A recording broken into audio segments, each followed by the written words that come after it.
technically live on the podcast, but now we are live on the podcast. Ladies and gentlemen, welcome to the Candy Shop, heard in 55 countries. Make sure you go share some love to your boy on CandymanTV.com. We are live today from Springfield, Missouri, and Massachusetts. And on Facebook, on my regular Facebook page, Facebook Live, like page, Candyman TV. Make sure you go like and share. YouTube, Twitch, and Twitter. This podcast is heard in Anchor, Apple Podcasts, Amazon Music, Google Podcasts, iHeartRadio, Castbox, Radio Public, Podvine, Pocket Cast, Overcast, Castro, Podbean, Listen Notes, and Podchaser. So make sure if you listen on any of them platforms, make sure you show your boy some love. You feel me? Make sure you show your boy some love. But today, it's not about me. It ain't about me. I'm just hosting. You feel me? I see we got two people looking already. Shout out to them two people. Y'all can like and y'all can comment on the stream if y'all want. You know what I'm saying? Showing some love. But today we have a very special guest. We have a very, very special guest today. We have a guest today from Massachusetts. He is a child's book author. Did you hear that? Yes. Okay, I don't know what that was, but it's all good. We got a child's author. He's a school counselor and a radio host. Everybody, welcome to the show, Jim Price. It's such a blessing to be a part of this podcast show and represent, Springfield, Mass, but also, saying shout out to all the people in Missouri as well. I'm just blessed to be here.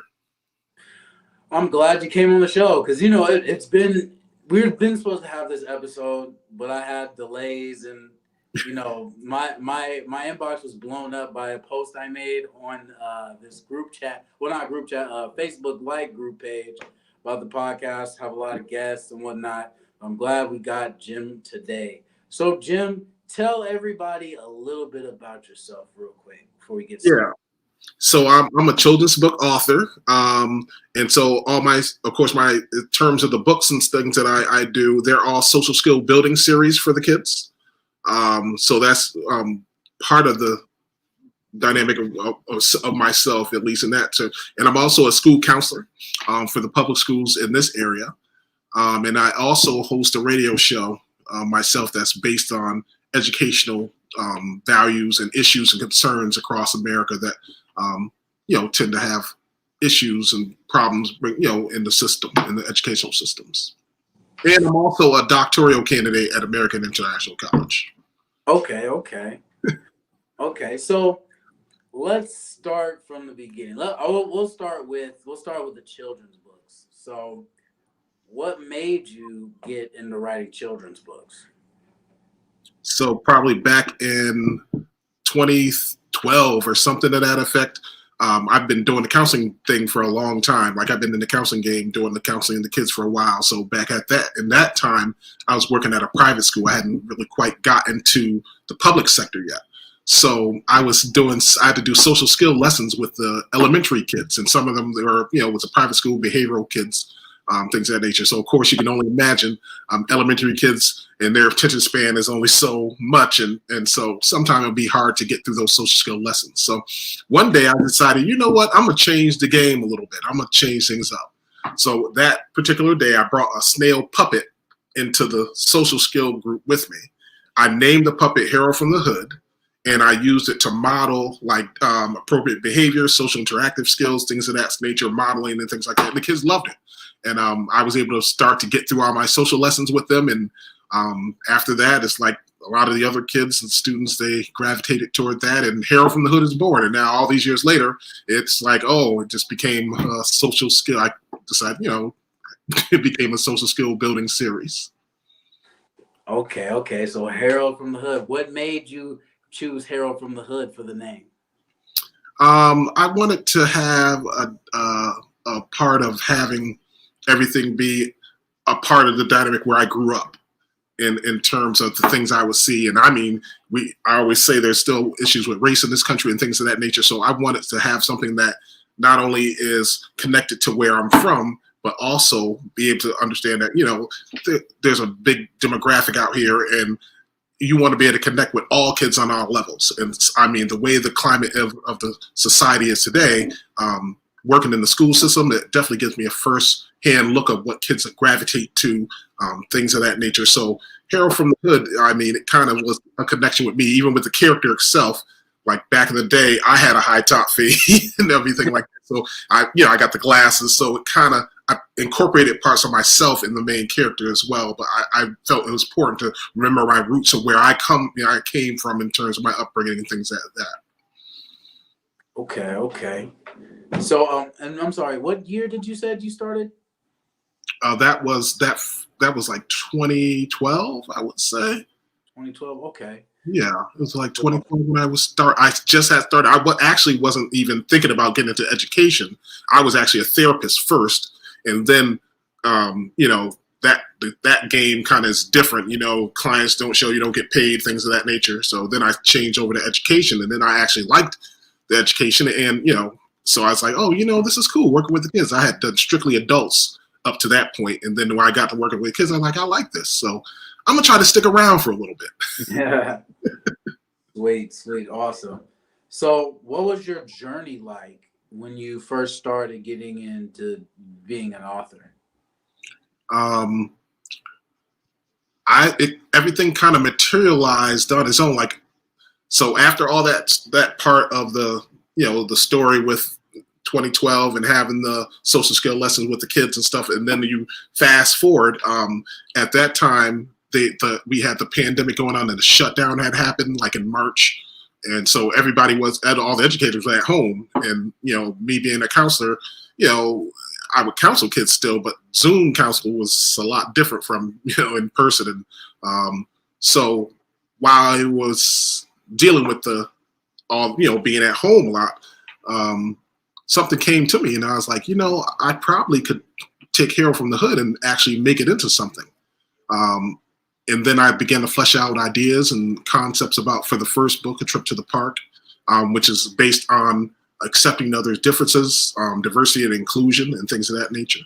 And I fleshed out the first couple ideas, and then the ideas fleshed out to more ideas, and then all of a sudden I felt comfortable with saying I had my first book. And then it was just a matter of trying to connect with publishers, and I was fortunate enough to be able to connect with some folks. My publisher, Sherry Carradine, she's my publisher. She's been tremendous and helpful in bringing this project to life in terms of Harold from the Hood and the thing as far as like how everything's transpired since then. Yeah, it's been a journey. Oh yeah, for sure. So we got Harold from the Hood. So is it more popular in your area, or is Harold from the Hood more popular in other places? Because you know how some people are like, when they start a business or a business venture, some people have more success at home, some people have more success outside of home, and then some people it's a little bit of both. What's it like for you? Well, for me, it seems like it's been a lot of support across the country. I've also got support from people in the UK, people in Cuba, people in South Africa. Like, it's been a tremendous, like, I just never, when you think about that and how, you know, you're bringing so many people together for a common understanding of acceptance of other differences and things of that nature, and teaching children that. Jamaica, I mean, it's been pretty well accepted. It is, and it's still all a blessing because I know there's still a lot of things that are transpiring behind the scenes and things like that. So I've definitely gotten a lot of support for the series, and I think that first book helped to put the platform together for the second book, which is out too, Friends Like Different Things. And I really think my first podcast also helped too. I had a podcast with a buddy of mine, Doug and Andy, and that was the first interview I did, and I was nervous and everything. And then one of the hosts was actually a TV actor named Andy McPhee, and after we did that podcast, he was like, "Hey, man, I love your material. You know, like I'll help you support this." And he actually did like a video endorsement for my first book. And, you know, I put that out there, and, you know, I was always on the trail promoting and things like that. And then it's like things just one thing after another. And all of a sudden it's like snowballed into a lot of great things. And I mean, I'm just blessed and grateful, man, for real. I really am. Yeah, that's what's up though, especially that you've gone international, like you've gone just beyond like state to state or city to city, like you're international, so you're hitting all type of crazy places, and that's what's up. And yeah, I was checking out your website and everything, looks pretty good. So I'm guessing that you've tied in Harry from the Hood with your counseling. How has that affected your ability to communicate with the youth?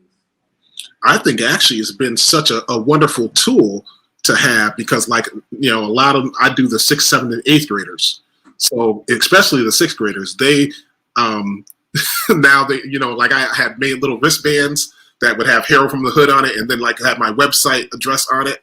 And so, you know, if the kids were doing what they supposed to do as far as doing their work or whatever it might be, I'd be like, okay, here, you can have a wristband and everything. So, I mean, the kids absolutely love that. And they would, you know, have me like, hey, Mr. Price, can you come to our class and read one of your books to us and stuff like that. So, and it's also not just reading the books to them, but having them say, hey, do you understand the message? Like, do you understand what the character is going through? Do you understand the dynamic, what that really means when you talk about diversity and inclusion and things of that? Being able to explain those things to the kids and have them gravitate toward all that. You know, one of the kids came to me the other day. He was like, oh, mister, I saw you on YouTube and you were on TV and all this stuff. And I was like, oh, I mean, these are sixth graders.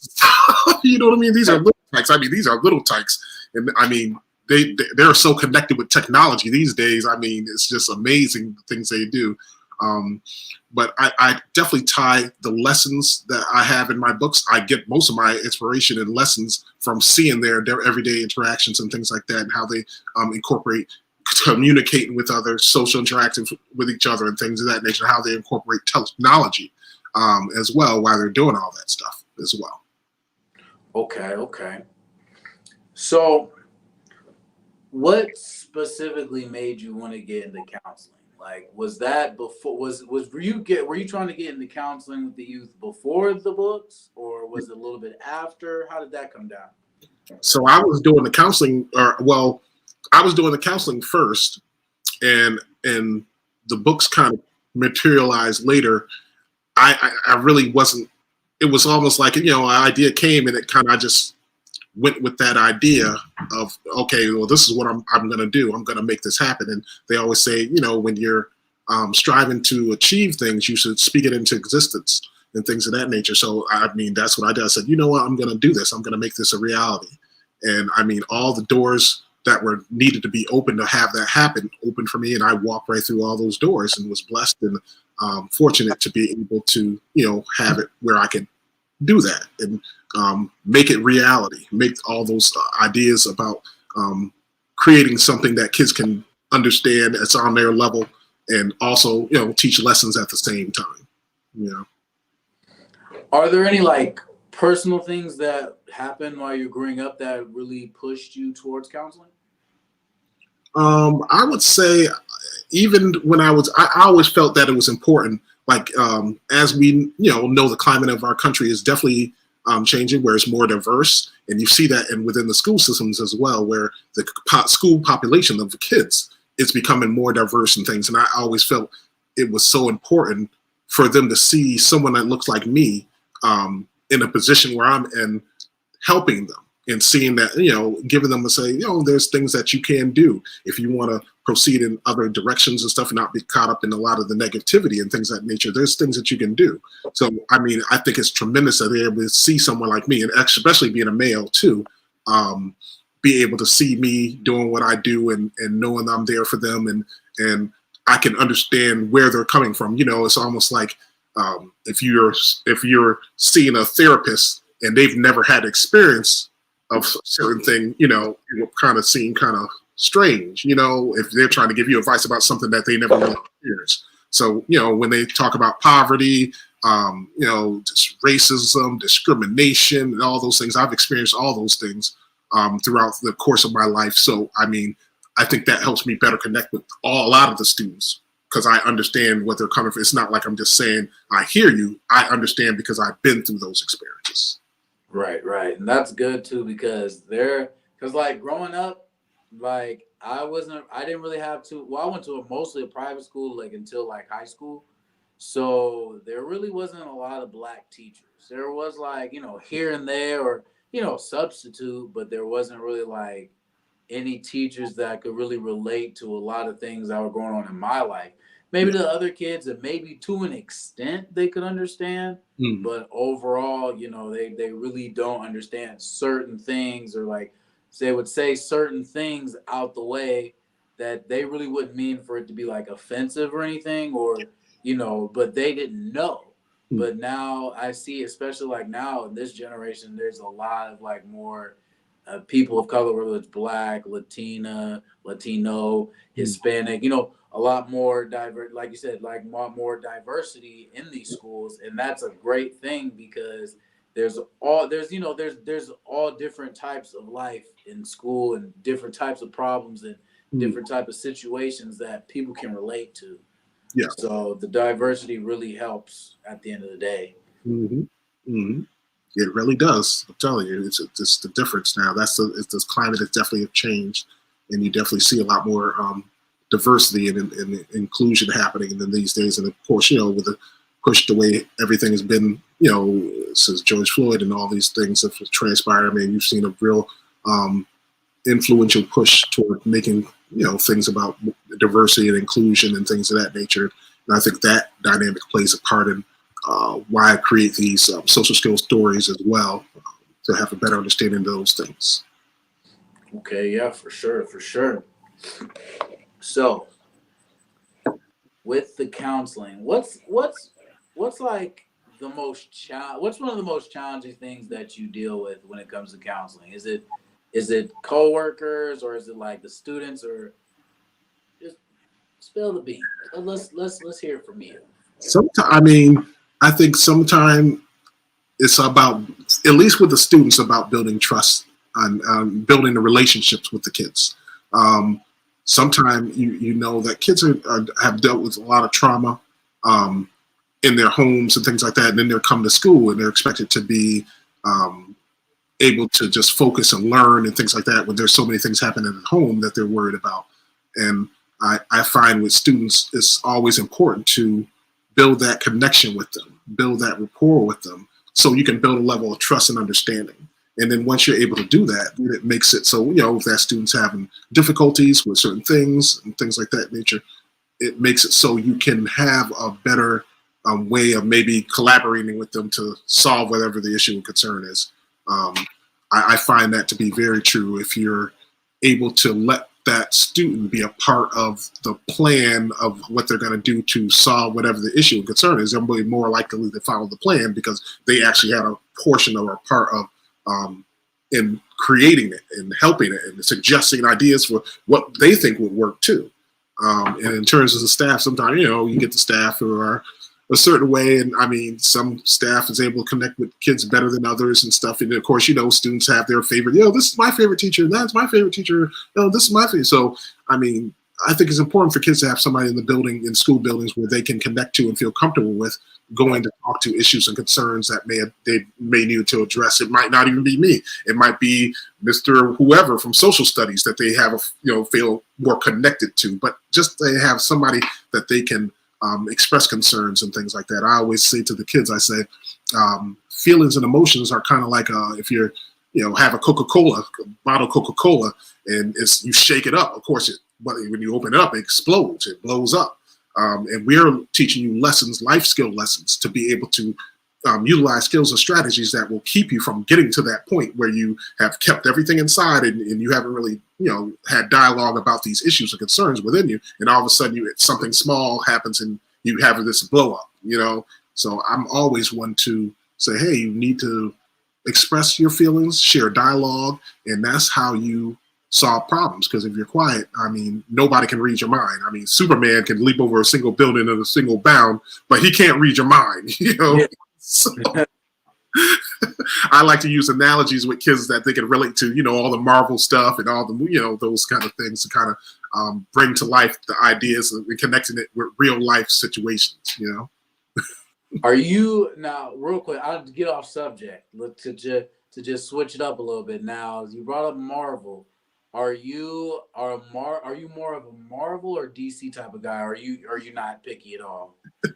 I'm definitely a Marvel man. I mean, I like the Marvel. I mean, I just think they got the spread, man. I mean, Justice League was fabulous, but I mean, the Marvel Endgame and all that stuff was absolutely spectacular. Like, I'm a Marvel dude. I mean, even when I was a kid, I will always tinker around with comic books and things like that. And I think some of those things from all that way back then actually inspired the way I like to have the illustrations in the book presented. You know what I mean? Colorful, vibrant, things of that nature. So, I mean, even those things are kind of influential in terms of me and the author part of things. You know what I mean? Okay. Who's your favorite superhero? Oh, man. And supervillain. Gotta do both. Oh, man. I would say for superhero, oh, man, I have to say Black Panther. I mean, I can't go. Right. You know what I mean? I gotta go full brigade with my dude. Like, you know what I mean?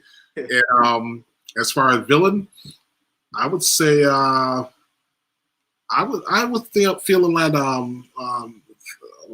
what's his name? Thanos was he was a rough dude. I mean, he didn't play games. Like, he wasn't he wasn't playing games with us. Yeah, he wasn't. Not at all. He's snapping his finger and making all things shut down. Like, man, he was just taking everybody out. Like, he just oh man, Thanos is he's not more than rough around the edges. Yeah. Yeah, like, I always loved comics. I wasn't really like too deep into comics, but I know like enough superheroes to like know what's going on.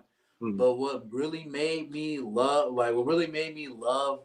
going to like the movies, watching like the premieres, is I when I was working at T-Mobile, like, it was like months ago when the movie was first come out. It was like I was in like training or whatever, and this my former coworker Maddie, shout out Maddie if you're watching, if you're listening, shout out to the whole T-Mobile crew real quick, everybody that was there, y'all was cool, hit me up, get on the show. But because she said, oh yeah, I paid like, I forgot how much money, I paid like $6 for the ticket or something because it was T-Mobile Tuesday. And she's like, I paid this much for my ticket because the tickets, it was like in the IMAX, it was at least like 25. You know what I'm saying? Yeah. So I was like, what? Because I wanted to see that Spider-Man. The newest Spider-Man that came out. She told me about the T-Mobile Tuesday. I downloaded that app so quick. I bought my ticket. As soon as I got off work, I went home to eat something real quick because I ain't paying the popcorn fee, and all that food fees. They taxing a little bit over there. So I ate real quick, got to that theater. It was so packed because I was with the real fans. It was premiere night, and I was with the real fans in the IMAX. So I was like, oh yeah, it's about to be crazy in here. When Daredevil hit the scene, everybody went nuts. So whoever, I don't want to spoil anything, but whoever hasn't seen it, let's just say when Redemption happened, people were crying in that movie. Yeah. People were literally crying. Like, I've seen people, they're like, no, y'all get her, no.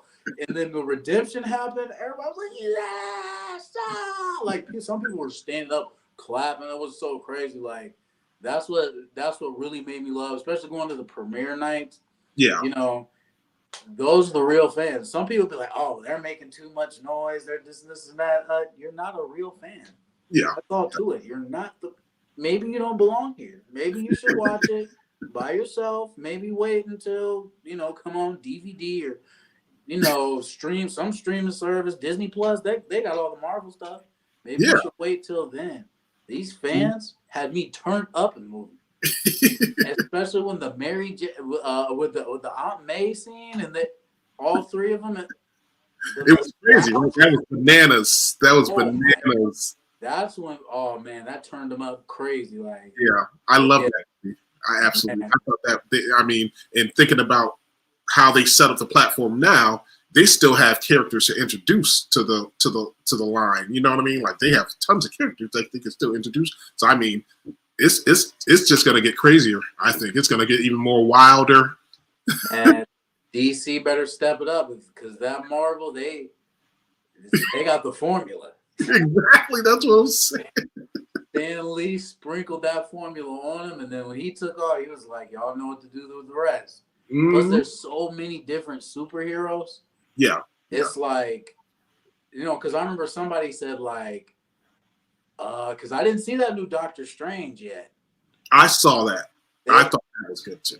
They told me that I need to watch this show and this show and this show and this show just so I can make sure, like, when the movie come out, I'm not lost. Like, oh wait, what happened? Yeah, it's much like I'm up there a little bit. You know, I'm a little farther behind the pack, but you know, I'm still in the game though. But okay, they say Marvel's king. I mean, in terms of superhero stuff, I mean, yeah, they do. DC, you know, they got Superman and all, but I mean, you know, that kryptonite. If you know, Batman gave him a run for his money, and he just used those kryptonite things. Yeah. I mean, so look, Batman. I remember I watched a YouTube video of Batman explaining how to defeat all the Justice League members. Yeah. And I'm listening to the whole thing. It was like an 8-minute rant. He was like, Superman, this and this and that, Kryptonian, blah, blah, blah, this and that. All you need is this, boom. Wonder Woman, known as blah, blah, blah, from this and this and that, blah, blah. All you need is, I'm like, dang, like, you better stay on his good side. And he even revealed his secret how to defeat him, which is really crazy.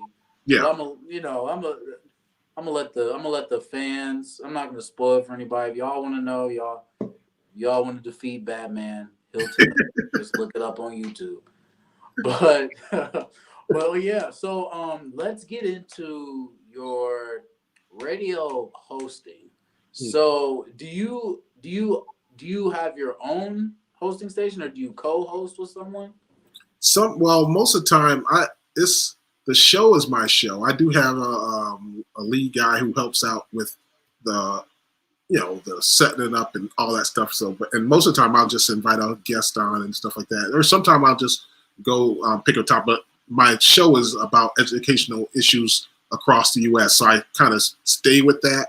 Like, you know, we've done a lot of topics on like the school to prison pipeline and how the funding for education is you know, kind of used and misused in some cases, especially when it comes down to talk about like special education and things of that nature, and how they will be quick to you know, take the funds away from those programs and things. And I mean, so I touch on a lot of that, and you know how you know, discrimination plays a role in a lot of things in terms of even like in Massachusetts, we have what's called MCAS testing.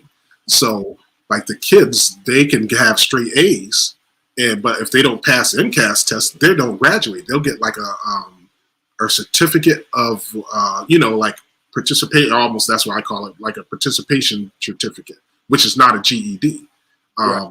So, I mean, a lot of that stuff I feel is like, you know, a lot biased toward a lot of the kids of color in terms of the way they do that. Now, back in the day when we were in school, we just, as long as we got our grades right, we graduated. And now they have all these other things, and they're pulling out all the different creative arts from the kids and having them so streamlined focus, at least in Massachusetts, on testing. Everything's about testing. Nothing else. I mean, that's the major focus, and we're preparing for the test. We're getting ready for the test. We're, you know, I mean, I think it's just not right. I think it's the system for that in terms of that has been definitely not good, you know, because I mean, like I said, if you have straight A's, and then if you have straight A's, and if you don't pass that test, you're not going to even get your diploma. So I think that's such a disservice to a lot of the kids, especially the kids of color, who already deal with so much in their lives coming into the school, and then have to deal with that, the pressures of, okay, I have to pass this in order to graduate. And then if they don't, now you have to think about, okay, what are they going to do next? Go the GED track. And some might not, like, after if they went through something like that, they might not be motivated to really even do that. Be like, oh, I already failed, and not want to even try to go the GED track to really finish up there, at least have to, prepare themselves with the base of their life. So I'd never agree with any of that. Yeah, I don't agree with that either, because nowadays, especially like in this generation of people and children and like teenagers, like there's so much creativity flowing within them that a lot of these kids really don't need to be in like a normal school. Like a lot of kids, like me growing up personally, now that I'm older, I believe that I should have got sent to some type of art school or some type of school that, you give me my education, Yeah. but at the same time you're building a career for me through my creative mind. Because it was really hard for me to go to school, and I'll be honest with you, the only reason why I graduated is because I had an IEP for ADHD. Yeah. That's the only reason why I graduated. Like we had the OGTs, the Ohio Graduation Test. Yeah. And basically it was just like that. Like, it don't matter if you was a 4.0 student. It don't matter if you never missed school. It don't matter if you never had a sick day. Just say if you were the basically quote unquote perfect student. Yeah. If you miss one, just say like they pass all the tests, and then like, because you can only take the test a certain amount of times every year. Yeah. From your freshman to senior year, and sometimes for some people, unfortunately, only their sophomore to senior year.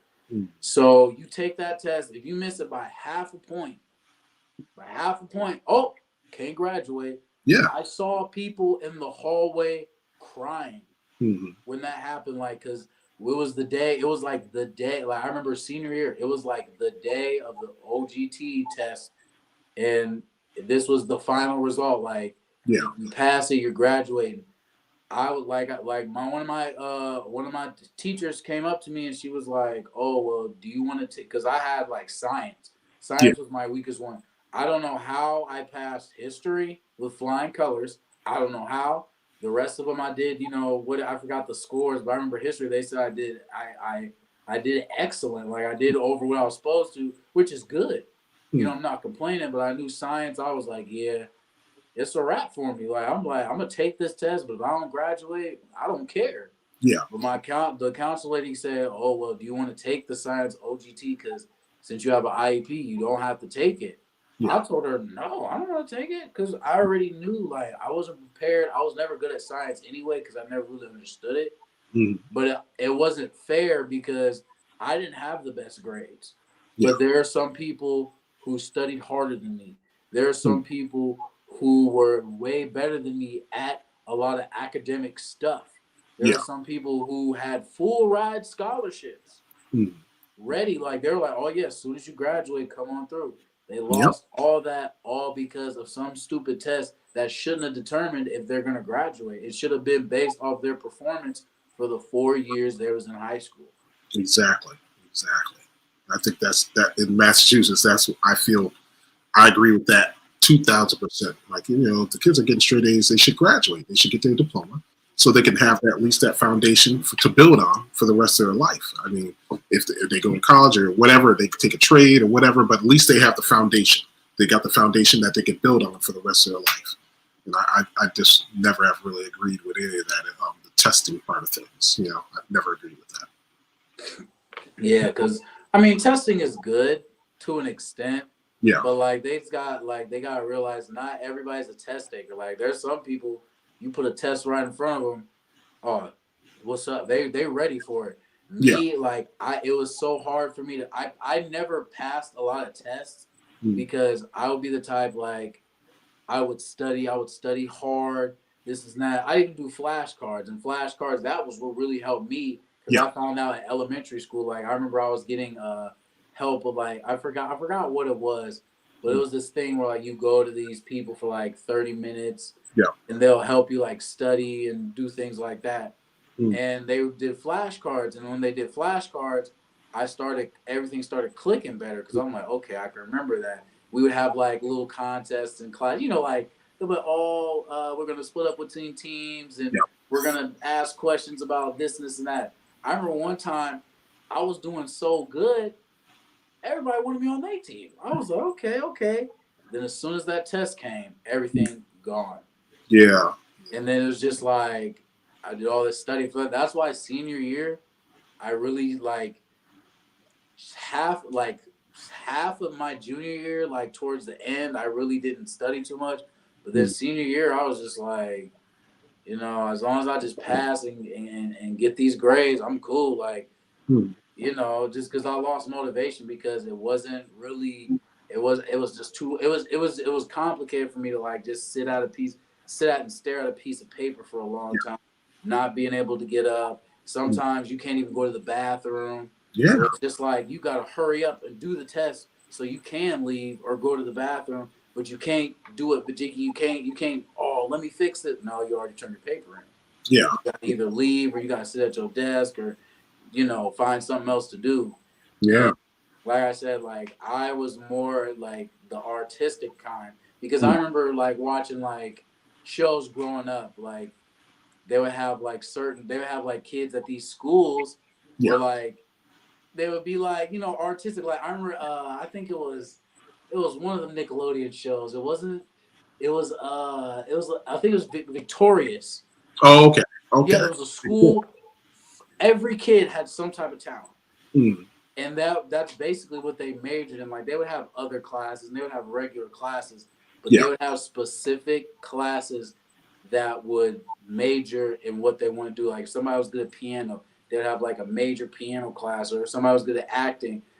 Some kids could join in, but like they would like that would be your main thing. And like the one black dude, I forgot his name, but like his locker, you had to play piano keys in order to open it. Yeah. You know what I'm saying? I was like, why did I go to school like this? Why couldn't I be in a school like this? But in Canton, they don't have a lot of schools like that. They have like Mad Jits, or I think that's what it's called, like for special kids with like talent. But Canton is so small, and it's in a few years it's gonna be a growing city because of the Hall of Fame. Yeah. In the Hall of Fame Village. But like they didn't really have a lot of schools like that, or a lot of like programs like that. Yeah, I mean that's the thing. A lot, you have all these kids so focused on the tests and things, and a lot of the programs that would help them even after high school. They defund them and not put the resources into having those programs grow. And especially in the inner city, I've had the experience of being able to kind of be on both tracks where, I worked in the urban, I've been, where I work in an urban setting, but I've also worked in rural settings too. And I mean, it's just like night and day in terms of resources and connections. Like the kids in the rural areas, I mean, they get the brand new computers, they got all the brand new books, everything, everything updated, brand new Chromebooks, whatever. And then, you go to the other side, and it's like old books from 1989 and stuff like that. And, broken, old laptops and stuff, computers and stuff, it's like night and day. And then, of course, the additional resources in terms of connecting with like programs that can help them. You know what I mean? Like a lot of those programs in the rural places are, they make sure they have those. And in the inner city, you don't see that as being more prevalent, or having those programs connected, being able to connect kids to those programs, so. Yeah, I remember one of my homies. He's a little bit younger than me, but like when he was growing up, going in school, I remember he said that it was a required class to learn how to use an iPad. Like they showed you like how to turn it on, how to do the settings, how to do this, how to do that. They would do homework on it, everything, but it was like a required class to learn how to use certain computers, certain iPads, certain devices that were mostly for like business tools and whatnot. And a lot, like I see a lot of like, it's like now, well, mostly because of like when COVID happened. I see a lot of like kids in the hood. They had like a laptops, or like probably like some type of iPad. If not an iPad, some type of tablet, so they could do work or at from home. Yeah. But like there are certain places like they'll, like I said, they'll teach you A to Z how to do the whole thing. Mm. And some people just think it's fun, but it is fun. But at the same time, you could use like some don't realize like in the future you can use that for business. Like how to do that. You can even teach people how. You can even charge people and teach people how to do that. Some people pay for anything. Oh yeah. You never know. Yeah. It's like the opportunities. It's just it's all about location. But unfortunately, there's a lot of people who want those opportunities, but they either can't go to those schools because they don't live in the district, or they could go, but they just don't have a way there, or it's too far. Or it's a lot. Mm-hmm.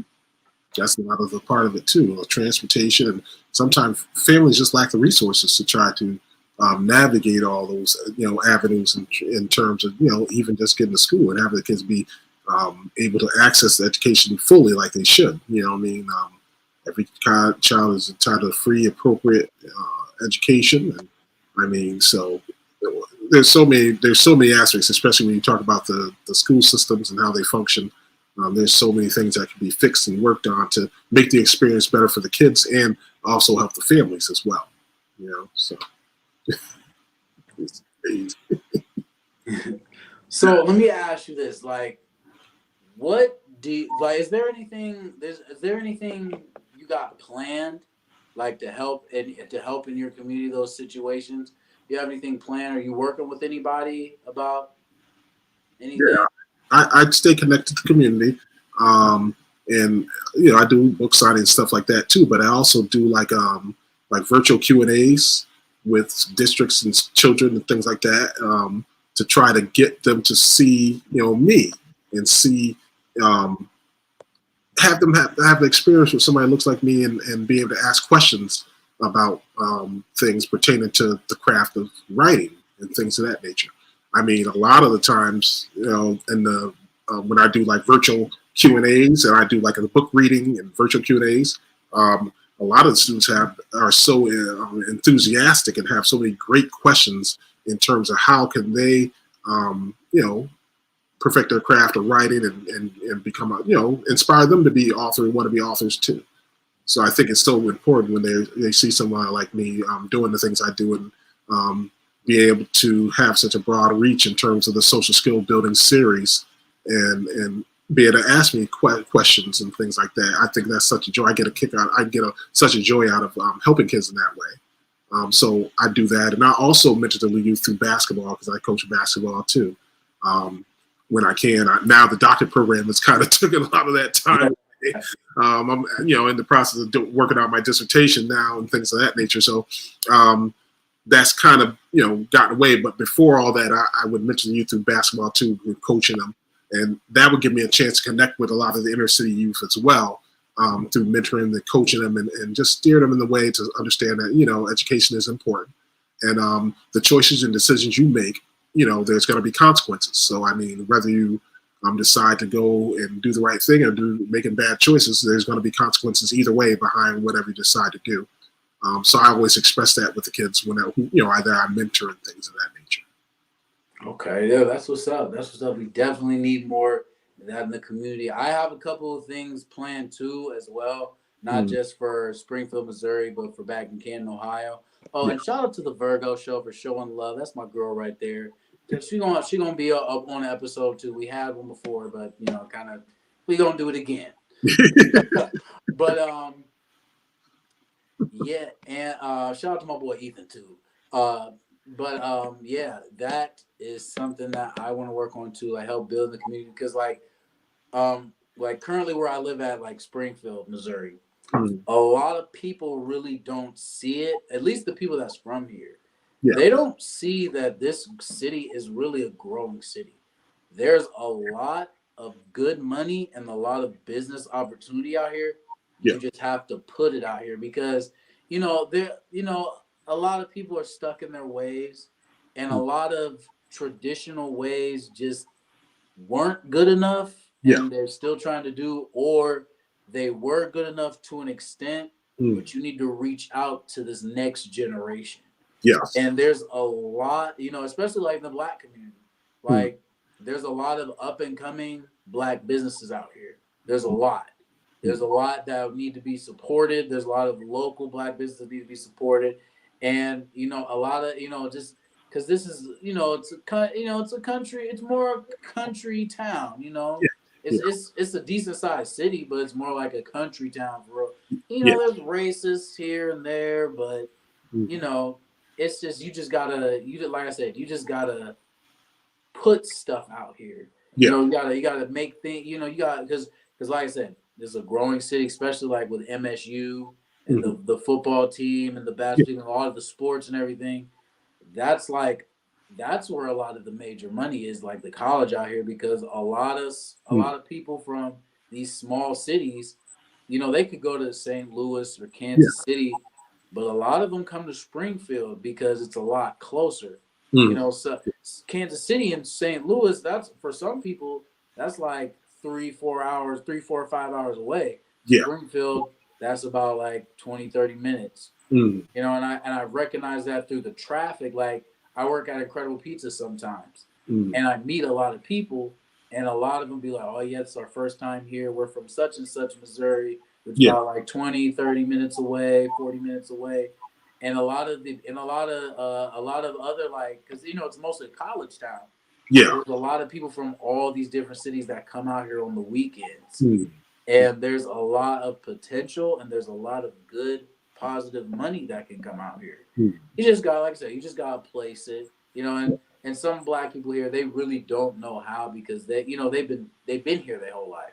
And a lot of things been stuck certain ways, and they're just like, well, I don't know if that'll work, this and this and that.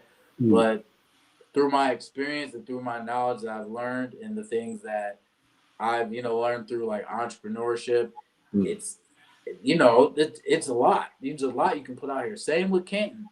Canton is a soon to be growing city because the Pro Football Hall of Fame's in Canton.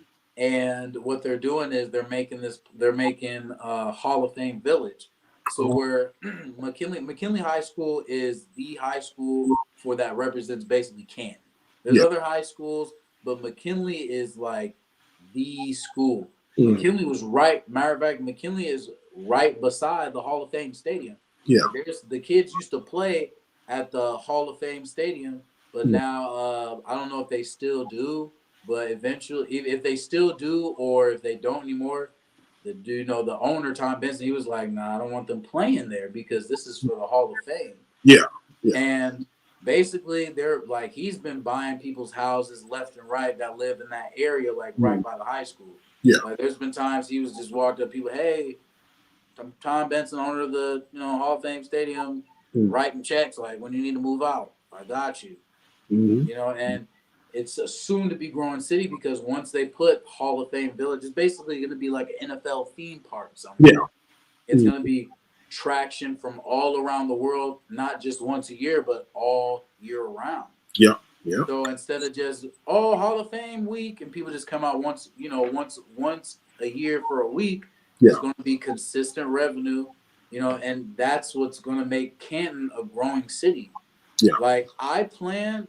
Once your boy gets your credit right, it's a little bit funky right now, I'll admit.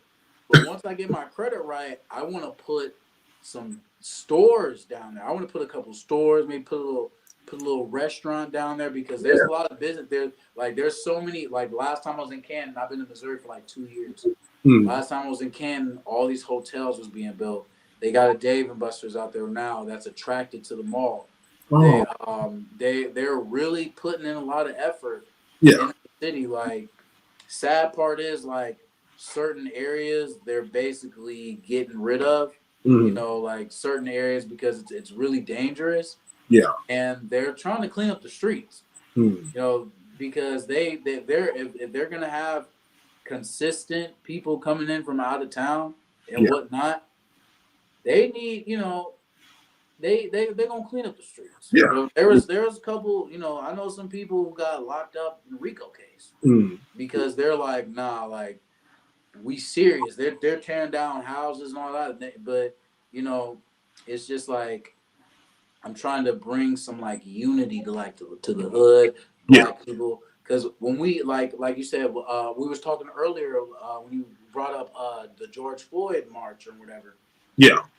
I remember I went to one of the protests. Mm-hmm. Mm-hmm. I've never seen so many people from different sides, from different hoods, all stand together at once. Yeah. Like I saw such and such from this hood, such and such from that hood, such and such from this one, such and that one. We were all on one side though, you know. Me, Yeah. I'm not a gangbanger. You know what I'm saying? Like I know people who do that, but that's not my lane. Mm-hmm. You know what I'm saying? But it's just like we even went into one of the hoods and you know, like the gas station was, I don't know why the gas station was popping. Like Yeah. everybody was there. We was walking. There was like over 20 cars behind us. We was all just walking through there. We stopped, did like a moment of silence or something. We did all this stuff and nothing went down. Like there wasn't no fights. There wasn't no, oh, you were you over here, you doing this and this and that. There wasn't no shooting. Everybody got along. And I'm just like, if we stood like this every day, Yeah. they wouldn't be tearing down. They wouldn't be tearing down houses on shore. They wouldn't be trying to kick people out on the north side. There wouldn't be there wouldn't be as many problems on the southeast and all these other places. You know what I'm saying? But it's just like a lot of black people lack unity. Mm-hmm. You know, and it's just it's sad to see, and that's why they're gentrifying a lot of the hood because, you know, I mean, for one, you know, and some people is doing too much. Yeah. But for two, it's a business move on Canton's behalf. Mm-hmm. Because like I said, once Hall of Fame Village gets built all the way, they're not gonna want their visitors to be scared to go somewhere. Exactly. And a lot of them visitors want to move to Canton strictly for football. Mm-hmm. They're gonna be like, oh, I can go to the Hall of Fame and they got a brand new Hall of Fame Village. Mm-hmm. Consistent visitors, Yeah. they're gonna want to be in there. You know what I'm saying? Investors are gonna constantly want to be there. Yeah. So they gotta clean up the streets. You know, if I just, you know, that's why I want to try to have something like I want to try to build some stuff like that way to help the youth, to help the city, and to help better it. You know. And it's interesting that you mentioned Canton because you're Springfield, Missouri. I'm Springfield, Mass, and we have the NBA Hall of Fame in our city. Yeah. You know, so it's like, it's so great. You know, I mean, Springfield got the Canton, NFL Hall of Fame, and out here we have the NBA Hall of Fame. They just had the induction ceremony just like last week, and they having all the players come down and everybody, you know, they walk the red carpet and take a lot of pictures, and then they have the after party and stuff. I happen to, you know, get a part of that, the after party part. I usually don't go down to the ceremony itself, but I'll show up and slide into the after party and see what's going on in VIP, you know. Like, it was interesting, like how you were talking about the dynamics of how that makes generates income and generates money and things of that nature, how that works in terms of building a city and having a city prosper and just grow, just like you were mentioning, you know. Yeah. Cause like, that is true. I can only imagine because like that Hall of Fame week, that's one of the that's the biggest week in Canton besides Massillon McKinley week. For those of you who don't know, it's the biggest rivalry in America for high school sports. It's so big that it's been mentioned on ESPN plenty of times, and they gamble on it in Vegas.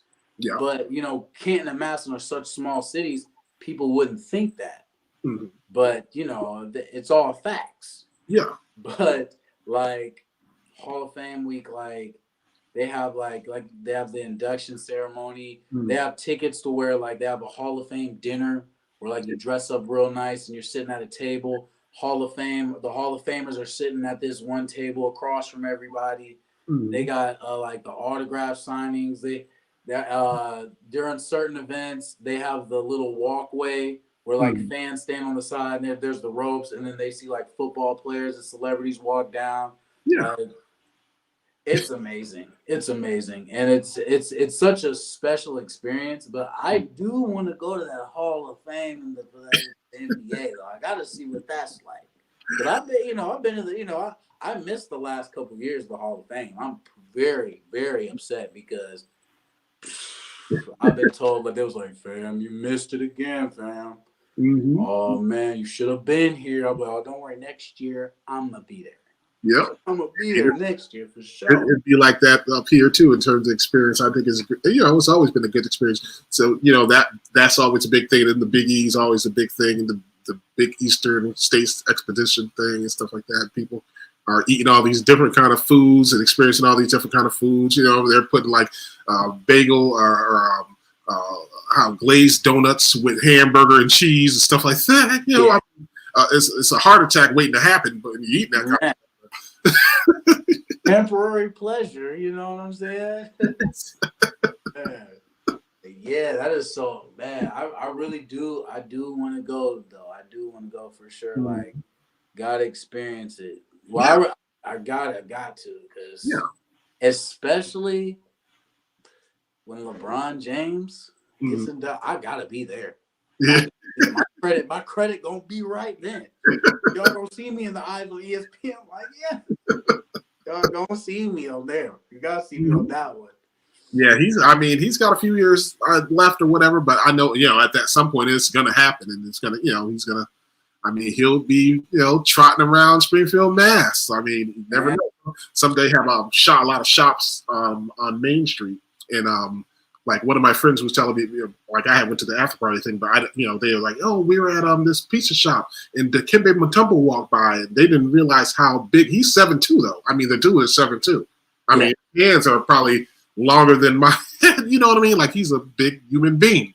They're like, yeah, Dikembe Mutombo was walking down by the pizza shop over by the, one of the, further down the street from where they do the induction ceremony at. And I was like, those are the kind of experiences that you like. People are just seeing these things, these players and being able to have that kind of dynamic where they can get to interact and ask questions and get pictures and stuff like that. It creates such a nice family kind of friendly kind of atmosphere. The after party is different, but but as far as like having that family atmosphere experience thing where the kids are able to enjoy the experience as well, I think it makes for such a great dynamic, and it's good for I'm just like the city there, it's good for here too in that way too. Yeah, because it is definitely a great experience. Like, it's just so different. Like, it's like the city changes. Like that week, the city's just changed. And what they've been doing is they've been doing it so smart. They've been having a Hall of Fame week. It's first Friday on the Friday. Oh, okay. So first Friday, like that Friday, like Saturday be jumping too. Mm-hmm. But that Friday, oh shit. Oh my God, like. I've missed, like I said, I've missed like the last couple years because I've been doing my thing or whatever, but especially when that like the first year, that Hall of Fame Village is all the way up. Oh yeah. What? That's gonna bring in it's just like when you open up something new like that, everybody's ready to come see it. They want to experience that, have that experience. And so that it's like, boom, it's new. Everybody wants to have that experience to be able to say, hey, I've been to the village. Like I went to the village, I was able to have that kind of experience. You know what I mean? Yes, because I saw Pretty Penny when they first start, to have to go there. It's gonna, but as time goes on, they'll probably, things slow down a little bit and prices won't be, up in the air and everything like like they do when they first open up something like that. Yeah. Oh yeah, for sure. Well, then again, probably based on the revenue, if it's constant, if it's constant traffic in there, it might keep the price the same. Like, yeah, y'all gonna have to just deal with it for now. But I got a question real quick. Mm-hmm. You still got a little bit more time to talk? Oh, yeah. Okay. Everybody on Anchor and on all the podcasts, yes, we about to do a little part 2 because I can only record 1 hour at a time. So make sure you like, share, subscribe. Go follow and make sure you stay tuned. We're gonna have part 2. We're still live on the live stream, still live on the live stream. Okay, let me save that. I accidentally cut it off a little bit early, but it's okay. We're gonna put Jim Price Part 1. That's what's up. Save that, and then we're back at the podcast live from Springfield, Missouri. Live on Facebook like page, Candyman TV, YouTube, Twitch, Twitter. We are y'all hearing us from Anchor, Apple Podcasts, Amazon Music, Google Podcasts, iHeartRadio, Castbox, Radio Public, Podvine, Pocket Cast, Overcast, Castro, Podbean, Listen Notes, and Podchaser. Today with Jim Price. We were just talking about the Hall of Fame and the Hall of Fame for the NBA. Springfield, Mass. Springfield, yeah, man, I do want to go to that basketball Hall of Fame though. Yeah, I mean, it is an experience, man. I mean, you get to see so many different players, and it's so crazy because like Springfield it's not a super big city. It's not like it's not like Atlanta or something like that, but it's a decent metro-sized city, but it's not like a super-sized city. And then to see a lot of these players and athletes who are coming through, and some of them are in supporting players that they've played with and things like Manu Ginobili did a great speech, like in terms, and made sure he included his teammates as a part of his speech. Like he had Tim Duncan there, and he was giving a shout out to Tony Parker and all this stuff. Like he was giving them their flowers too, even though the moment was about him. You know what I mean?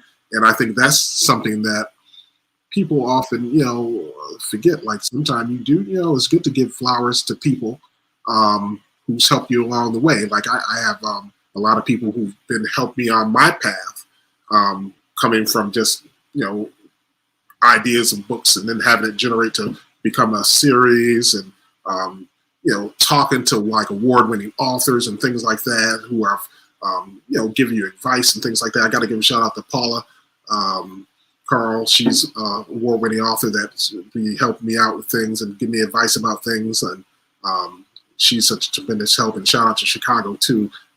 They are another city that supports the Hero from the Hood series. But you have so many different people who help bring you to the point where you're able to do more things and have more doors open. It's like you're connected with the right people at the right time to be able to do things. Like even with the first 2 books in the series, the first 2 have actually been adapted into a screenplay, which I'm hoping at some point will become like an animated feature film down the line. We're still working on the screenplay for that, but I mean that's something that's connected. Like you're just meeting the right people at the right time and having those opportunities present themselves, and then just be able to say, "Hey, I'm blessed to be able to be connected with folks to open up and be able to open the doors to experiences such as that." Like I loved working on the screenplay script and stuff like that, and incorporating ideas, because I'm a throwback cartoon guy. I don't really care for the cartoons today. I think the cartoons today are kind of weird. You know what I mean? I'm used to Thundar the Barbarian and Ninja Turtles and G.I. Joe, Transformers, Voltron, and all that stuff. So a lot of those cartoons inspire me too, in terms of like how they would do things. To Hanna-Barbera, all the Looney Tunes, all that stuff. So I like with the script, I would incorporate like elements of throwback stuff into the script, so it's kind of like my way of being like, paying homage to all the old school cartoons that are way back in the day, as well, Oh yeah, for sure.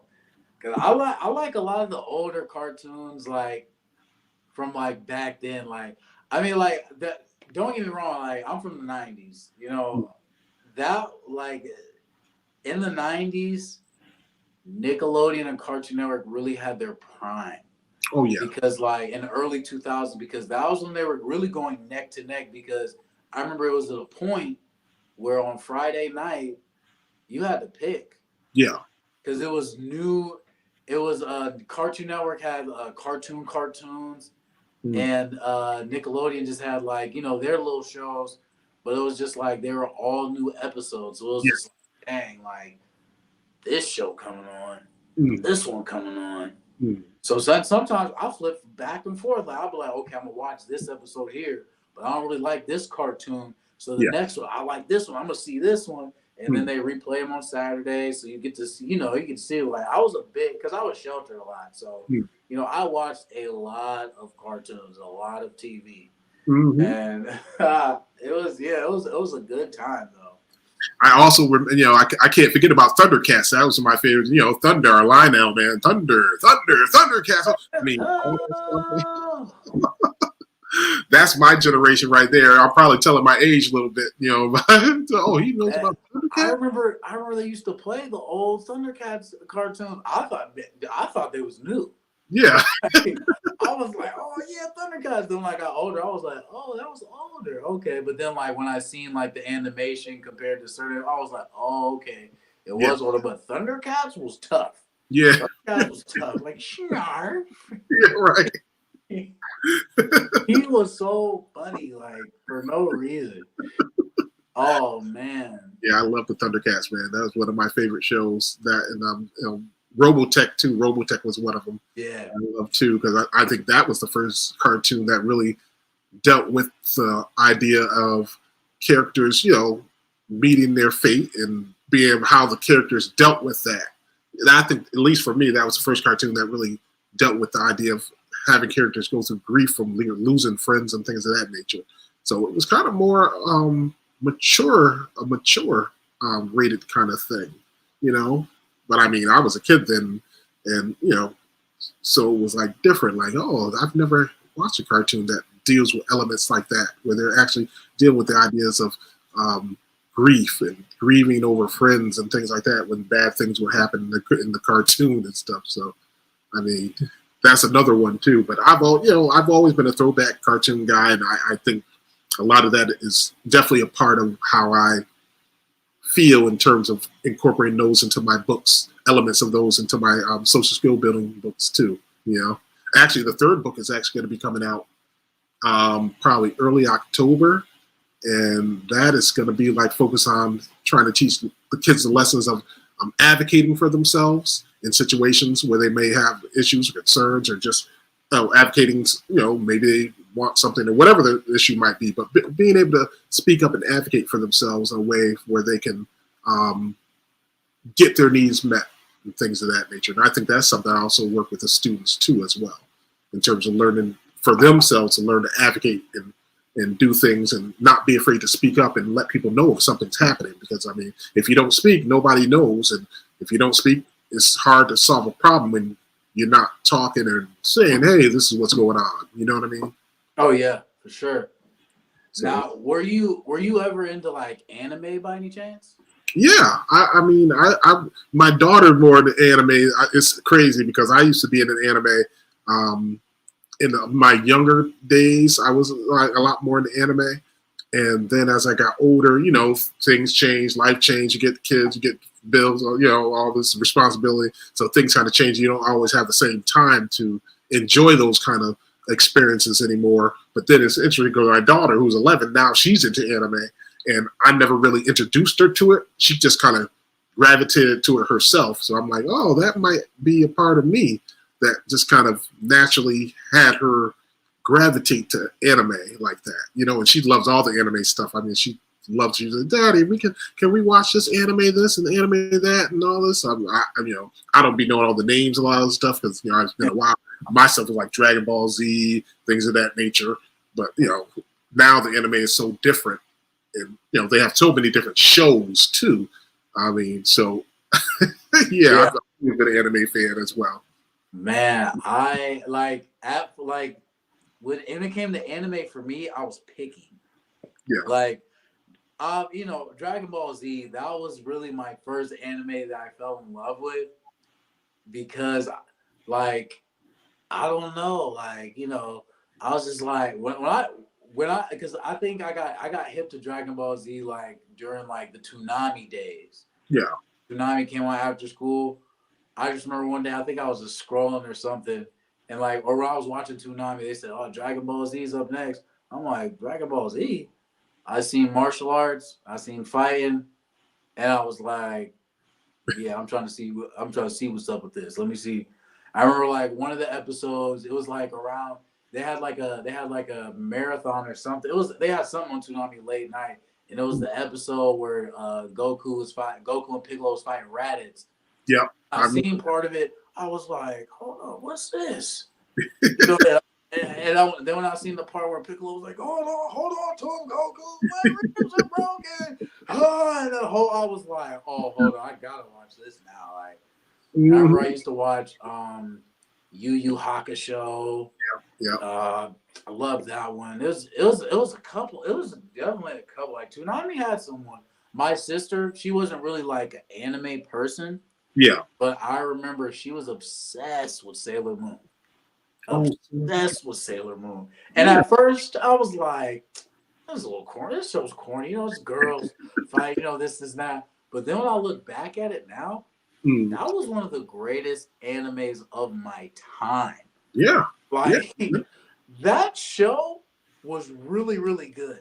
Mm, Like, like I said, as a kid, I was just like, I don't even care, this and that. But then I had to think about like the storylines and certain episodes and certain things that happened. yeah, I was like, I had to just think like that was actually really good. I just didn't enjoy it because me and my sister we had like TV time like after we got out of school. yeah. I'll watch my shows. Then when Sailor Moon came on, don't don't don't even argue. Don't even argue. Give her the remote. Do what you gotta do, or watch TV with her. This is her show. Well, you know what I'm saying? This is her show. Mm. Watch it. It was. Oh man, it was crazy. I think it's good when you have those memories, and they're good memories. I mean, I look at some of the stuff I watched, some of the cartoons with my daughter these days. And I'm like, those will be the memories she'll have when she get older. You got Cat and Dog Man or whatever it's called, Captain Underpants. You got all these kind of strange named characters, but that's for my daughter's generation. That's the things they're going to remember when they get older, and I'm sure they'll have a plethora of other things happening in terms of when they create things, new future things and stuff like that for entertainment for the kids. Yeah. Now I remember Captain Underpants because that came out when I was in elementary school, but I never gave it a chance, so I never knew what it was. Some people told me like, "Oh, it's really funny." But I Yeah, just remember I was like, I thought it looked funny. I was like, "This might be funny," but I just never gave it a chance. I was just like, "Ah."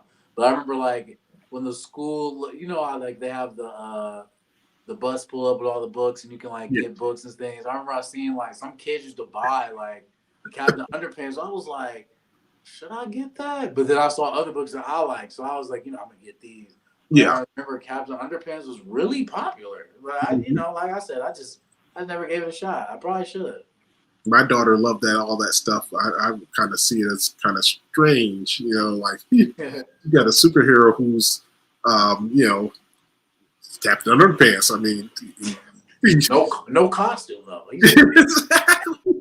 He's just in the drawers. Exactly. He's trying to do all this stuff. But I mean, that's the change of things. Like, when you talk about the climate of the country and how things have changed in terms of society and stuff, that's the new thing. Like, I mean, like back in the day, did they have characters maybe that were semi like that? I would say so. I mean, you think about Captain Caveman, he wore trunks. That's all he really wore. Carried that big club and everything like Yeah. that. But he was so hairy, so you really couldn't, it just was so different. And now, I think that's the other reason why kids are so more exposed to things as well, because now you got the dynamic of the internet, which we didn't have when I was growing up. We didn't have internet. We didn't have no Google it and all this other stuff. You know what I mean? We never Yeah. had any of those things. You just had to either, do some research and go to the library and pull out that long index catalog thing and go through all that and flip through it to get to the book you want to get to and find out what it is and get the book and actually read to get information. Now the kids, they got it made. I mean, it's hard for you to be. I can't see how they could, have trouble when you can just Google everything. Like, you know what I mean?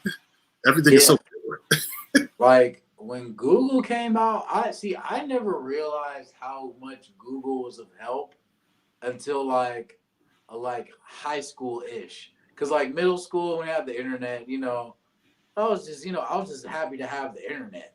Yeah.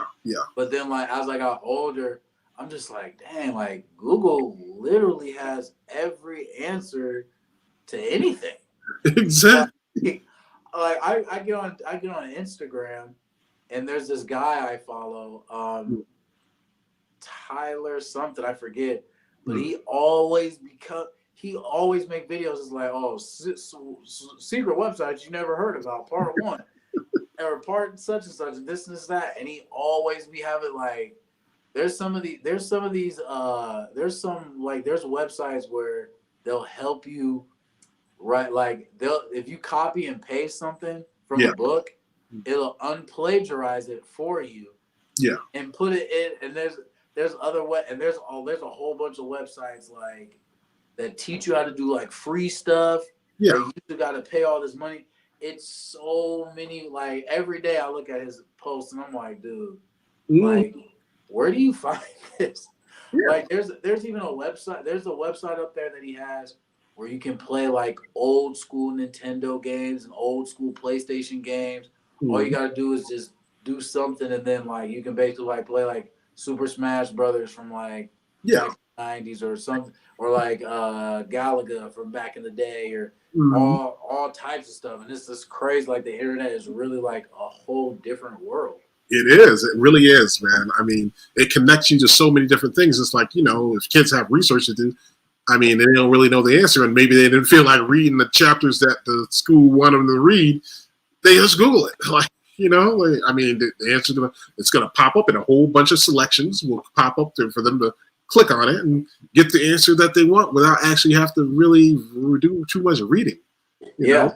And I think that's part of why, kids, they text so much, but they text in shorthand. They don't be like spelling out full words. They got abbreviation for everything. And I think that spills over too into the educational realm, because now you got kids like who don't really have to really do real research for things and to find answers. And then they're texting in shorthand and everything. So then you get kids, who have difficulty with spelling and things of that nature, and it spills over the education world too, Yep, and then it affects their attention span because they can't really pay attention for a long time, and then it's a lot, Well, a lot, like what I can't say about that fast learning though, it has helped people like create businesses a lot faster. Especially what's crazy, like what's really crazy to me is TikTok. Oh yeah. Like, when I get on there, like when TikTok first came out, I was like, hey, I ain't getting one. It took me a couple years. Then one day I gave in. I was like, well, I got YouTube, I got the Facebook page, I got Twitter, I got all these social medias. And TikTok seemed to be real popular. I was like, I'm gonna just make a page. I got it, because some people are like, oh, bro, you need to get a TikTok. So then one day I'm like, okay, I'm going to get on TikTok. I'm going to see what they talking about. I'm scrolling, watching a couple videos. I'm like, okay. Then when I see some of my interests, I'm like, Next thing you know, I'm on there for like 40 minutes. Oh, yeah. I'm just like, dang, like this is what they talk about. And plus, like, it's so easy to get it's so easy to get seen on there. Like the first video I posted, I got like 1,000 something views, and I'm just like, dang, like really, like I ain't never had this much love on Facebook, YouTube, all the other places, not as much, at least not this quick. And it's just like this internet. It has its ups and it has its downs, but as long as you use it the correct way, to your advantage, you're winning. That's primarily what I use for a lot of my promotional stuff. Like I do a lot of promotional stuff on Twitter and Instagram, Facebook, and I had recently got into TikTok too. Some people are like, you could do some good promotion, and I mean, it's been. I started promoting on there not too long ago, and it seemed like it's been helpful in terms of promoting things and being able to reach a broad audience and such a variety of audience in terms of like age ranges and things of that nature. So I mean, I wasn't really I would always tease the kids at school, be like, it'd be recess time, and then they're in the hallway tick clocking and making all these dances and stuff. And I'd be, stop all this tick clocking. It's time to go to class. Like, quit the dances and get to class, you know? Yeah. And I would always talk about it, but then it's like, oh, all this time later, it's like, oh my goodness, now it's a big market in there. Like, it's a big market in terms, like, if you're proud to promote and you know, like, I've been able to connect with so many other authors just through that platform. Forget other platforms, but through that platform, I've been able to connect with so many different authors, people who deal with illustrations, you know, things connected with, you know, book things and author things and stuff. That it's just, I mean, I was like, I should have tapped into this market a long time ago, you know. But I mean, better late than never, as they say. Oh yeah, facts. Like, I wish I would have hopped on board as soon as I heard about it. It's like, because that's what happened with Anchor. Like, because I started podcasting on Anchor, but I did it like a year after Anchor, because I never heard of Anchor until I was on Instagram. Yeah. So I was just thinking, I'm like, dang, like, I need to get some more money. I need to do this. Yeah. And then somebody off the Breakfast Club, I need to look up that interview. But I forgot who it was. But they're like, oh, if you want to start a free podcast, because Anchor had a little promo video. They said, oh, you need to get on Anchor, this and this and that. I was like, I'll think about it. Then, like, probably like either a couple days later, like a week, not even, it was less than a month, less than 2 weeks later. Yeah. Seen it again, and I was like, okay, maybe I should try it out. And I seen, like, it was just built a year, like, it was basically Spotify made them like a year ago. Yeah. So I'm like, oh, this is fresh. Mm-hmm. So when I hopped on board about 5-6 years later, 55 countries. Yeah. So like, oh, so like when certain things, and this is to everybody who's watching, everybody who's listening, certain things, hop on them fresh. Yeah. Hop on them fresh, because I'm telling you, you never know what you, because if you, especially if you have like an OG account, you're winning. Yeah. You know, like, and now I see a lot of, like, because before, when I first started Anchor, you know, people wasn't really trying to podcast. People wasn't really trying to listen. This, that, whatnot. Then, you know, later on, oh yeah, I'll start a podcast. Oh yeah, I'm doing a podcast. I'm like, oh, so now y'all want a podcast? Oh, y'all see what your boy done did. Don't forget me now. Don't forget me. I told you about that Anchor. Yep. I told you about that Anchor, boy. It just exploded almost. It's almost like they just had such an explosion of all that. And I think with the expanding of how technology works and stuff too, it made it a lot more, you know, profound, where you could get into doing these kind of things and be able to connect with so many different people. I think about that all the time. Like, you know, like even now, like you're in Missouri and I'm in Massachusetts, and we're able to collaborate and talk and have this, you know, and be, you know, introduced to a audience that I probably wouldn't be introduced to. And I mean, so technology has just changed the game in terms of all that. I think once they got into all the Zoom stuff and everything, it just flipped the whole script to be able to connect with people from all over the world in a more simplistic way, you know, and making it less, you know, versus if they were doing phone calls and teleconferences and stuff. Now you can have a more personal experience with other people from different areas and be able to even experience different cultures. I know that's one of the things that would happen when I would have interviews with people from other countries. They would share their perspectives on what they feel are things happening in America and how they feel, you know, their perspective of it from outside the box perspective. Like, you know, we talk about the George Floyd stuff and all the things that were happening with that, and having somebody from South Africa, you know, give their point of view and perspective on how they envision America, and versus how somebody from the UK looks at elements of how that is looked at in their area, in their country. You know what I mean? So it definitely changed the game, and I think it's for the better in a sense, because you're able to just connect with so many different people that you probably normally wouldn't even connect with, you know? So. Oh yeah, because it's so different. Like, because I'd be thinking like way like before, like just the internet period, like people, in order to communicate, it would either be by phone or by writing letters. Yeah. But like now it's like, just say if I had a girlfriend from out of state, I can FaceTime her. Yeah. I can text her, and that text instant.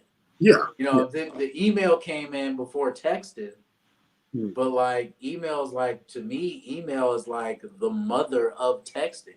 Yeah. Yeah. Like somebody was just like, you can chat with people in the email. What if we put it on the phone? That way you don't have to log into your email and do all that extra stuff, and they can just get it instant. Like whoever came up with text messaging, pure genius. Like what? I wish I would have came up with that. I should have, when I was a kid, I should have been like, email. I should send that to your phone. Should have got an investor or something. I would have been sitting on probably billions of dollars right now. Oh yeah, that's huge. Like all that and the search engine stuff with the Google and all this other stuff. Like the people who thought up those ideas, I'm sure they're somewhere overseas drinking martinis on a beach, or having a good life and stuff like that. I mean, because they were that's a lot of creativity. And I think when you're talking about electronic, from a technology standpoint, I mean, a lot of those advances it's just been so tremendous. They just never had any of that kind of stuff. When I was growing up, I mean, we were outside playing kickball and stuff like that. And now you see how all that has shifted over to kids. They're playing together, but now they're playing on devices. Like they're playing the Roblox and the Minecrafts. It's still connecting them to play, but it's just like not about being outside and being active. It's about, laying down, chilling, sitting down, and talking and engaging with their friends through electronic platforms and things of that nature. Which, I mean, is okay in some degree, but I think that's an element that's been lost in terms of a lot of things, like having that social interactive connection. Everybody wants to text. I know some of the kids in the lunchroom, I mean, they literally be sitting one table from the other, and they're texting each other. Yeah. Go over to the dude and talk to him, man. Like, he's right there. Like, why are you texting the dude? And he's right. I mean, he's literally the next table over. That's how connected these kids are to their technology. I mean, you take their phone away. I mean, the kids are crying, boo-hooing like they've lost a limb or something like that. Yeah, and it's even like in my gen, a lot of people have that problem. That's why it's hard that's one of the reasons why in my generation, it's really hard for people to have relationships, because they don't know how to have a normal conversation. Like some people, they're only good at talking online. They're only good at talking in text. They're only good at talking electronically. In person, they barely know how to say hello. Yeah. And it's just like, and you're right about the technology part, like, because like most kids who play outside are the ones who actually play sports. Yeah. Like, because like back then, like it was more like, even if someone didn't really play sports, they would still go outside and play with everybody. Now it's just like, if you're not a real athlete, or if you're not somebody who's actually, or if you're not working out or exercising like that, most kids and adults, they're just on their phones. And it's sad, because like some people, like I realized even some people that I've invited on my podcast that turned it down, they don't know how to communicate. Like I've told people, like, this isn't an interview. We're just going to talk like a normal conversation. And that scared some people in ways, because they're like, oh, well, in real life, I really don't do this a lot. Like, of course they talk to people because they have to.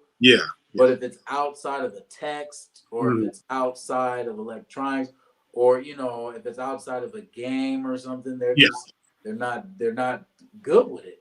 Yeah, they're not comfortable in that element. They feel like, like they're out of their element almost, in a sense, like they can't really generate what they could generate maybe if they were even talking to their family members or something, or close friends and things like that. I think, I mean, all this texting and all that stuff has changed the way people communicate. A lot of people, they communicate through only text, and I mean, that's good, but the dynamic of having the social interaction being like diminished and lost in a lot of cases is so disturbing, because I mean, we're social creatures first, and I mean, having that social interaction is so important, especially when you talk about kids and their development.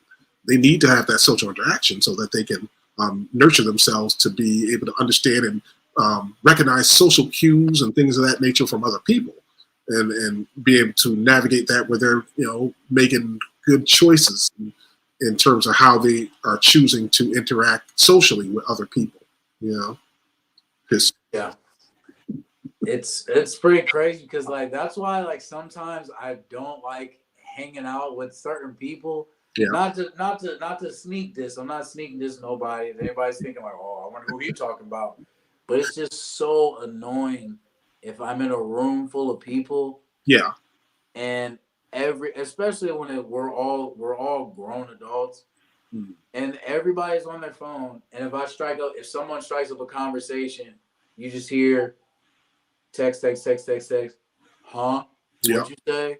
Like I Mhm. could have just said something that gave you $1 million. I could have just gave you $1 million idea, but the way you just set that up, I probably just gonna take that idea and run with it myself. Or if it's something important, Yeah. and they feel like it's just like I don't want to have to be that person Yeah. that has a kickback and that tells everybody, okay, put your phone in this box. Everybody, we're gonna have a good time. We're gonna be social, no phones. I don't want to be that person. Yeah. Yeah. But especially and it really it really annoys me like when it comes to business. Like if I'm trying to talk to somebody about like making some money or Mhm. making certain moves or doing something that's gonna advance or help both of us, Mhm. and they're just stuck on their phone or like in mid conversation they just pull their phone out. Oh my bad, let me just take this. No, I don't even want to work. I can't take you serious as an adult Yep. or as a business person because you're so stuck on your phone Yeah. that it makes me feel like what I gotta say isn't important enough, or it's too hard for you, and I should have this job for somebody else. Mhm. Mhm. That is the truth right there. I mean, that's 100% the truth. Like technology is king these days. Like people just are so like attached, and I mean, even if you're going places, you could be at the grocery store, you could be at anywhere, and at some point you'll see somebody navigating their phone, maybe not even paying attention to where they're going. I mean, and I think that is where it's created such a kind of disconnect in some way in terms of getting back to the roots of where everything has been in the past, which is like having those face-to-face social interactions and being able to express yourself openly and learning how to understand social cues that other people are giving to other people, and learning how to make friends, how to keep friends. I mean, these are all important skills that kids need to nurture and learn, and at the same time, I mean, some grown-ups can use the same kind of lessons too. I mean, my first book, they were saying like the lesson of it. Harold went through trying to find somebody to play with, and he was being turned down because he was different. The other characters didn't see him as somebody that they should play with because he was different. And eventually, of course, he ended up solving that issue. But I mean, a lot of times people would tell me those are lessons that some adults could actually learn from in terms of accepting others' differences and things like that. Away from the additions of diversity and inclusion and all the things that entails as well. So Yeah. Yeah, it's just that's why like I try like I because I've obviously done it. I've done it before like where I'm just on my phone too much or I just keep checking my phone for no reason. I recognize like that's why like I recognize that one day I was just like I didn't even pay attention. I just grabbed my phone and automatically clicked on like Facebook or YouTube or Instagram. So I'm like, dang, like I didn't even think about what I'm gonna do. I just got on the phone and clicked on Facebook. That's why I do my best.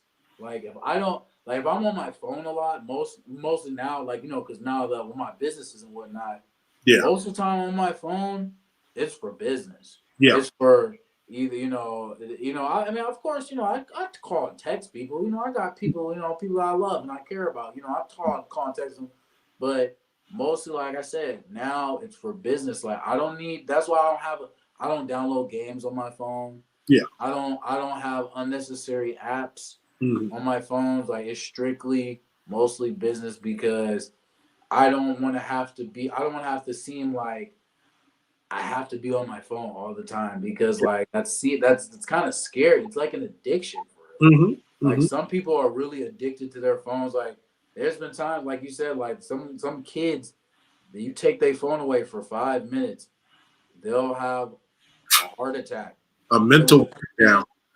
and it's just like we didn't kill your family members. We ain't do nothing crazy to you. We just took your phone. It's like the umbilical cord is attached to their phone. It's Exactly. like this phone didn't birth you. Like, it's like that's why I do my best, like, especially like when I'm with people or if I'm out and about in public. Yeah. You know, maybe like I might post on my story, like, you know, like just say like if I was at the club or something, you know, I might, you know, get on the Snap or, you know, Instagram story or Facebook, you know, just do a little, you know, do a little clip or something. But I'm not gonna be, or if I'm at a social event, I'm trying to be social. I'm trying to talk to people. If I pull my phone out, if I, you know, because I'm not the type to post. If I post a story, I'll probably post like one or two. Yeah. But that's it. Or like throughout the day, if I'm doing different stuff, I might, you know, just to keep my audience interactive. But I'm not the type to have 12, 13, 14 different stories and within 10 minutes of where I'm at. Yeah. You know, you might be like, oh, he's out here, or he did this today, or he, you know, whatever. But like I said, when I'm in like social events, like when there's actual stuff to do, I don't want to be on my phone. I'm trying to see like, okay, what's going on over here? What's going on over here? Doing this, that. Me being single, just say like, you know, I'm mingling. I don't want to be on my phone 24. Oh yeah, what's your name? Oh yeah, okay, that's what's up. No, I'm trying. You know, if I pull my phone out, I'm trying to get that number. Yeah. Snap something, making it, you know, or make a business move. If I'm trying to do business with you, and you're constantly on your phone, and I see that phone is too much of a distraction for you, then that business move is canceled. I might switch up the conversation just so I can get away from you. You know, like I might just be like, oh yeah, that's what's up. Bring up something else, and then end the conversation subliminally because I'm basically not interested anymore. You know, just because it's just that you know the phones, man. Y'all gotta put the phones down. Put them phones down. I know a lot of people, they do, you know, I know a lot of people do networking. I'm not going to say, you know, I kind of similar like that too. Mainly if I'm using my phone, it's either I'm promoting something or I'm connecting with something to do related to business or some kind of thing like that. But I mean, networking is so important. Like, you know, networking to be able to connect with people because I mean, sometimes you network and you make connections that can help you in other facets of whatever your business might be. But I mean, it's so important to do that networking leg of things to be able to connect with people and be able to, you know, say, okay, yeah, if I needed advice about this part of the business, I have this person that I network with and connected with. So now I could go to them and get advice about what maybe could be helpful to, you know, get promotion and business going better. You know, so I think a lot of people kind of sometimes underscore how important networking can be. I mean, I just went to an event not too long ago where it was just it was a small networking event, and there was like people with different types. Some of them had their own businesses, and some were like, you know, real estate people. People who, like, this is people who are into business and running their businesses and trying to, you know, do things to understand the dynamics of how to improve their business. So I happen to be there, and I'm a children's author and school counselor, and I'm in there too. Like I'm, you know, talking to these, you know, the different, you know, business folks and stuff like that. And I'm like, you never know who can help you and how you can help others without, if you're not, you know, extending yourself to outside the box of the scope of what you do. You know what I mean? Like I'm a children's book author, and I'm there. I'm talking to real estate agents and business owners and things like community agency leaders and things of that nature, politicians, about, you know, collaborating and working on things together in some way, and you know, broadening out the scope of what we're trying to bring in terms of the message of diversity and inclusion. You know, so. Yes, sir. Well, Jim, I'm glad you came on the show. I'm glad you was patient with me. Oh yeah. I'm glad that I'm glad that you was patient because I know, like I said, we've been supposed to do this, but my schedule, my schedule's good now. Yeah. Before we go, though, tell everybody how they can reach you. Tell them your social media platforms, your website, how to get your books. You can tell them any and everything. Okay, so you can purchase my books. You can just type in The Adventures of Harold from the Hood, Trip to the Park, and The Adventures of Harold from the Hood, Friends Like Different Things. They're both available on Amazon, or you could go to my website, which is jimpricebooks.education. That's my website, and on there you'll see the books. I got coloring books that are connected with the social skill lessons for the first 2 books. The 3rd book will be coming out soon, and in there also, I have my episodes of my podcast show, interviews, all that stuff about me as well, and how to contact me. You can contact me through the website too. There's an area on the website where if you want to message me about something or find ask questions, whatever it might be, there's a area to be able to contact me there. And as far as social media platforms, I'm on Instagram. I believe that's Child Book Author.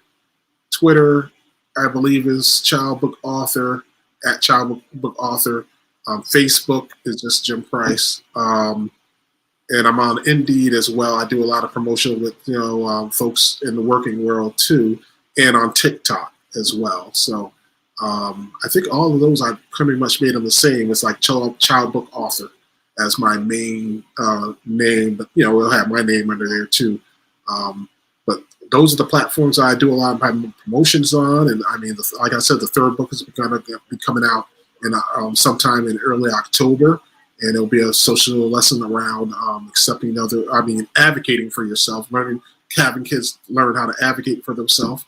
And I mean, this has just been such a tremendous blessing and such a great conversation. And I appreciate you, Brian, having me come on the show and be a part of your podcast show. I mean, it's all such a blessing. And everybody out there who's listening and watching in Springfield, Missouri, and in all that area. I mean, we appreciate you coming on and being a part of watching and being a part of the show too. So. Yeah. All right, Jim, thank you once again for being on the show. Make sure y'all like, share, subscribe. Make sure y'all check out his books. Make sure y'all check out all his material. Make sure y'all book a counseling session because some of y'all need some counseling, including your boy right here. You feel me? But Jim, I'm glad to have you on.